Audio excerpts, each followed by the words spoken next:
Friends, welcome back to my channel. आज जो topic हमें स्टार्ट करना है दैट इज डेफिसिट फाइनेंसिंग। ये टर्म बहुत बार यूज होती है, आपके आगे गवर्नमेंट एग्जाम्स में भी ये वाली टर्म आपकी बहुत बार यूज होगी और क्लास 12 में ये टर्म है ही। So let's start. सबसे पहले समझते हैं कि इन्फ्लेशन और डिफ्लेशन किसे कहते हैं। मैंने आपको प्रीवियस वीडियो में भी बताया। अगर आपने नहीं देखी, kindly watch those videos, link will be there in the description box. Inflation और डिफ्लेशन की अगर हम बात करें, जैसे कि आपको बताया गया था कि इन्फ्लेशन का मतलब होता है एक्सेस डिमांड। एक्सेस डिमांड का क्या मतलब है? डिमांड ज्यादा है, सप्लाई कम है। इसका क्या मतलब है कि हमारी इकोनॉमी में अभी पैसा है, परचेजिंग पावर लोगों के पास में बहुत स्ट्रांग है। अगर और पैसा हमारी इकोनॉमी में चला जाएगा तो बहुत मुश्किल हो जाएगी, क्योंकि इतना स्टॉक नहीं है हमारे पास बेचने के लिए। और अगर हम बात करें डिफ्लेशन की, यहाँ पर इसको हम डेफिसिट डिमांड भी बोलते हैं।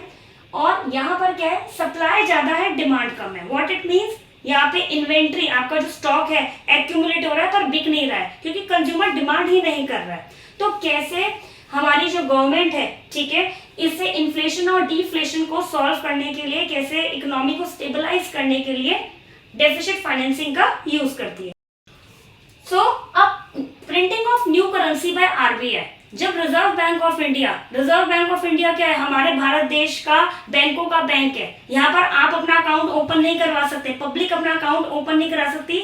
आरबीआई के पास में सोल अथॉरिटी है कि वो करेंसी प्रिंट कर सकती है। आप देखते हुए हर एक करेंसी में, हर एक नोट पे लिखा रहता है reserve bank of India. Fine. तो अब आप देखते हैं कि डेफिसिट फाइनेंसिंग, हमें कब नए नोट छापने हैं, न्यू करेंसी कब प्रिंट करनी है और कब नहीं करनी। अगर मान लीजिए हमारी इकोनॉमी में इन्फ्लेशन चल रहा है, इन्फ्लेशन कहने का क्या मतलब है?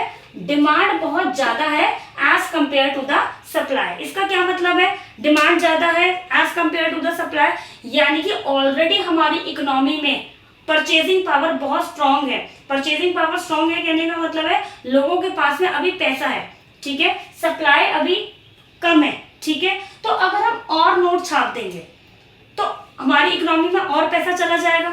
जब और पैसा चला जाएगा तो लोग और शॉपिंग करना स्टार्ट कर देंगे।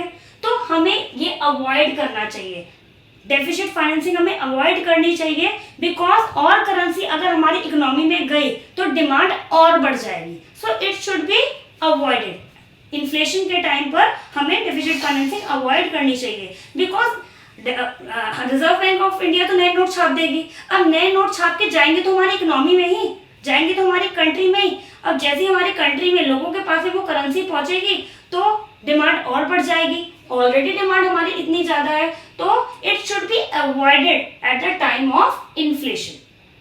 अब डिफ्लेशन के टाइम पर क्या करें? डिफ्लेशन के टाइम पर क्या है? डिमांड है नहीं और सप्लाई बहुत ज्यादा है। इसका क्या मतलब है? दुकानदार खाली बैठा हुआ है और पब्लिक के पास में पैसा है नहीं, ठीक है। तो इस टाइम हमें डेफिसिट फाइनेंसिंग, हमें न्यू करेंसी प्रिंट करना चाहिए। It should be done by the RBI. RBI को नए नोट छापने चाहिए। जब रिजर्व बैंक ऑफ इंडिया नई करेंसी प्रिंट करेगी तो वो पैसा हमारी इकोनॉमी में जाएगा, हमारी इकोनॉमी में, यानी पब्लिक के पास में पैसा जाएगा। जब पब्लिक के पास में वो पैसा जाएगा तो ऑटोमेटिकली वो शॉपिंग करना स्टार्ट कर देगी, उसकी परचेजिंग पावर स्ट्रांग हो जाएगी और डिमांड हमारी इकोनॉमी में बढ़ जाएगी।